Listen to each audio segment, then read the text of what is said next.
অনেকের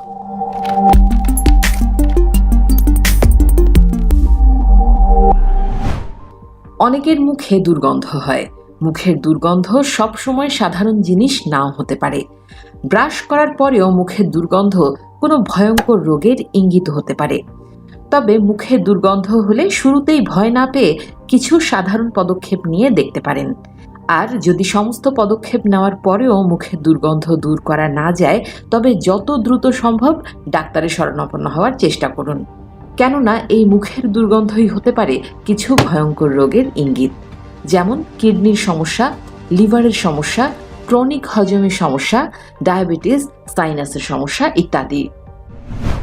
তবে মুখে দুর্গন্ধ যদি সাধারণ ব্যাকটেরিয়া সংক্রমণের কারণে, খাদ্য পচে জীবাণু সংক্রমণের কারণে কিংবা ধূমপানের কারণে হয়ে থাকে, তবে সাধারণ কিছু পদক্ষেপ নিলে মুখের এই সমস্যা চিরতরে স্থায়ীরূপে সমাধান করা পসিবল। তাই চলুন আজকের ভিডিওতে জেনে নেওয়া যাক মুখে দুর্গন্ধ দূর করার সহজ কিছু উপায়। ভিডিও শেষে একটি কার্যকরী টিপস দেওয়া আছে, তাই ভিডিওটি না টেনে দেখার অনুরোধ রইল।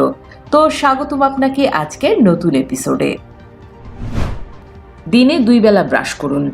দিনে 2 বেলা ব্রাশ করা দাঁতের স্বাস্থ্যকে ভালো রাখতে সাহায্য করে। মুখের দুর্গন্ধ দূর করতেও 2 বেলা দাঁত ব্রাশ করা জরুরি। যদি এরপরও মুখে দুর্গন্ধ হয়, তাহলে বেকিং সোডা দিয়ে দাঁত ব্রাশ করতে পারেন। এটি মুখ থেকে অ্যাসিডিটি দূর করবে এবং ব্যাকটেরিয়ার বৃদ্ধি কমিয়ে দেবে। প্রচুর পানি পান করুন। পানি শূন্যতায় ভুগলেও মুখে দুর্গন্ধ হওয়ার আশঙ্কা থাকে। প্রতিদিন অন্তত 8 গ্লাস পানি পান করুন। এটি আপনাকে আর্দ্র রাখতে সাহায্য করবে এবং মুখের বাজে দুর্গন্ধ দূর করবে। চুইংগাম চিবানো। মুখের বাজে গন্ধ দূর করতে চিনি ছাড়া চুইংগাম চিবোতে পারেন। এটি মুখের লালা উৎপন্ন করতে সাহায্য করবে। এটি ব্যাকটেরিয়াকে দূর করতে সাহায্য করবে এবং খাদ্যকণাও পরিষ্কার করবে। চা খান। চায়ের মধ্যে রয়েছে অ্যান্টিব্যাকটেরিয়াল উপাদান। এটি মুখের দুর্গন্ধের জন্য দায়ী ব্যাকটেরিয়াগুলোকে মেরে ফেলতে সাহায্য করে। এছাড়া এর মধ্যে রয়েছে পলিফেন। এটি মুখের সালফার উপাদানকে নিষ্ক্রিয় করে দেয়। ধূমপান ছাড়ুন। আপনি কি জানেন ধূমপানের কারণে মুখে মারাত্মক দুর্গন্ধ হতে পারে? কারণ এতে আপনার মুখের ভেতর শুকিয়ে যায় আর মুখের মধ্যে জন্মানো জীবাণুর সংখ্যা দ্রুত বাড়তে থাকে। মুখের ক্ষত সারান। মুখের ঘা বা ক্ষতের কারণে দুর্গন্ধ হয়। শরীরের রোগ প্রতিরোধ ক্ষমতা ঠিক থাকলে এই আলসার দ্রুত সারে। Antiseptic mouthwash. আমরা মনে করি যে মুখের যত্নের জন্য ব্রাশ করাই যথেষ্ট, কিন্তু না।